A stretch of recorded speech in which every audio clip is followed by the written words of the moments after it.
Welcome to another episode of Dr. Nicholas Jenner podcast. Today we're going to be looking at a subject that codependents find very, very difficult to understand.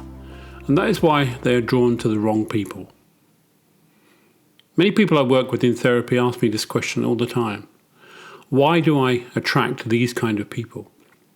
So today we're going to find out. To start with, there is something deeply painful about looking back on a relationship and realizing that what you called chemistry was often anxiety, inconsistency, longing, and emotional deprivation. And many codependents know this pattern very well. They do not usually fall for the steady person. They do not usually feel instantly drawn to the calm, available, emotionally mature partner. Instead, they are often magnetized by the one who is distant, unclear, wounded, self-absorbed, or unpredictable. And later, when it's over, they're left asking themselves a difficult question. Why do I always want the people who are the worst for me? This is not an easy question. It's not simply about poor choices in adulthood. It goes much, much deeper than that. Because codependency rarely begins in adult relationships. It starts much earlier. It begins in childhood environments where love, approval, safety, or attention were inconsistent, conditional, or absent. In those environments, a child learns very quickly that love is not something to rest in. It's something to monitor, earn, protect, and chase.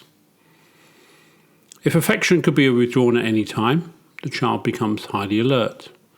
If approval depended on performance, the child learns to adapt. If a parent was emotionally unpredictable, the child learns to scan tone, expression, mood, and atmosphere. And this is how many codependents are formed.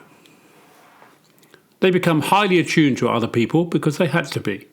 It was not a personality quirk, it was a survival strategy. And survival strategies do not disappear simply because someone grows older. So what happens in adult relationships? Very often the codependent does not feel drawn to peace. Peace can actually feel unfamiliar. And what is unfamiliar does not always feel safe when someone has been raised in chaos or emotional inconsistency. That is one of the great tragedies of codependency. The healthy person can feel flat.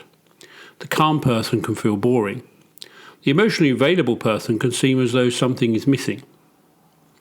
Not because there's something wrong with them, but because they do not activate the old emotional system. They do not create guessing, chasing, longing, confusion, or emotional highs and lows. And to a codependent, that lack of activation can be mistaken as a lack of connection. And this is where many people go wrong. They assume that intensity means meaning. They assume that longing means love. They assume that emotional turbulence means depth. But very often it means something else entirely. It means that an old wound has been touched. The emotionally unavailable person feels powerful to a codependent because they recreate something familiar. They resemble the early environment where love had to be earned, where connection was unstable, where the child hoping that this time they would finally be chosen properly.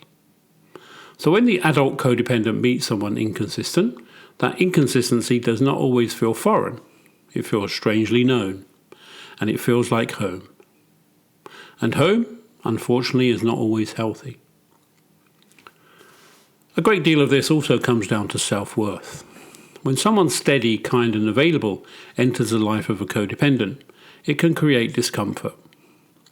There is very little drama to organise around. There is no rescue mission, no emotional puzzle to solve, no need to overfunction, no need to prove devotion through suffering. For a healthy person, that would be relief. For a codependent, it can feel suspicious. Because if deep down you believe that love has to be earned through sacrifice, then being treated well may not feel natural. You may feel undeserved.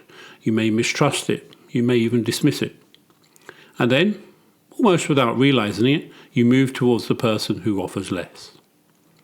Because with that person, the old role returns.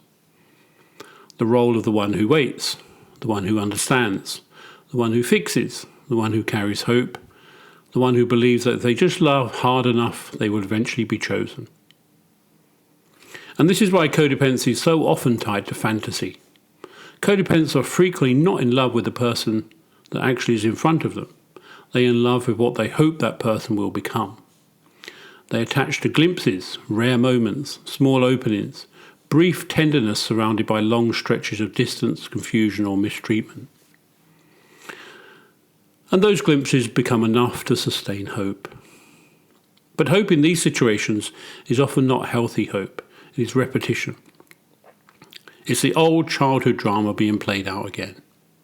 If I can just reach this person, if I can just heal this person, if I can finally get love from someone who withholds it, then perhaps the original wound will be repaired. That is why these relationships can feel so emotionally loaded. It's not just romance, it's redemption. But redemption never comes this way. You cannot heal childhood deprivation by choosing another person who deprives you. And that is the lesson many codependents eventually have to learn the hard way. What makes this especially painful is that the steady partner is often overlooked in the process and is often in the life of the codependent already. The person who is capable of real love may not stand out at first. They do not demand emotional labour. They do not create adrenaline. They do not keep the codependent awake at night analysing text, mixed messages and mood shifts. They are simply there. Consistent, available, respectful, emotionally present. But for a codependent, that sort of person can be difficult to receive, because steady people ask for something very different. They ask for presence, not performance. They ask for mutuality, not self-abandonment. They ask you to show up as you are, rather than proving your worth through suffering. And that can be frightening for someone who has spent much of their life believing that love has to be worked for. So later, after years of exhaustion, heartbreak and disillusionment, many codependents look back and feel regret. Not always for the person they wanted the most, but for the person who may actually have been capable of loving them well. The one who was emotionally available, the one who was not playing games, the one who did not require survival tactics, the one who may have represented something real, but did not feel exciting enough at the time. And that is a very painful realization. Because the one is often not the person who made you feel desperate, obsessive or insecure. It's usually not the person who triggered your deepest wounds and called it chemistry. Very often the more real partner is the one who brings steadiness, emotional clarity, calm and safety. But until recovery begins, safety does not always feel romantic to a codependent. It feels unfamiliar. And unfamiliarity is often rejected. That is why understanding this pattern matters so much. Codependents are not foolish, they are not weak. They are not choosing badly because they lack intelligence. They are responding to old emotional conditioning that has never been properly understood. They mistake nervous system activation for connection. They mistake unpredictability for depth. And they mistake longing for love. And unless this is brought into awareness, they will keep repeating the same cycle. They will keep rejecting what is healthy and chasing what is unavailable. So what changes this? Recovery begins when codependents stop judging partners by chemistry alone. That is crucial, because chemistry is not enough. In fact, for many codependents, chemistry has been one of the least reliable guides in their life. Recovery means slowing down.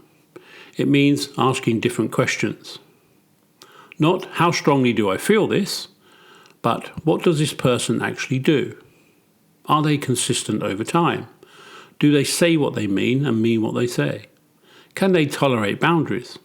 Can they handle disappointment without punishing, withdrawing or turning cold? Are they emotionally stable from one week to the next? Do they create peace or confusion? These are the questions that truly matter. Healthy love is usually much quieter than codependents expect. It does not announce itself with chaos. It does not rely on uncertainty. It does not require endless interpretation. It is often very ordinary at first, respectful, simple, clear and grounded. And that can be easy to miss when someone has been trained to look for emotional fireworks. But real love does not usually begin with obsession. It begins with safety. It begins with respect. It begins with someone making space for you, rather than demanding that all the space belongs to them. And perhaps this is where codependents need to start. Not by asking who makes me feel the most, but by asking who is actually capable of building something real with me. And that's a very different question. And usually a much wiser one.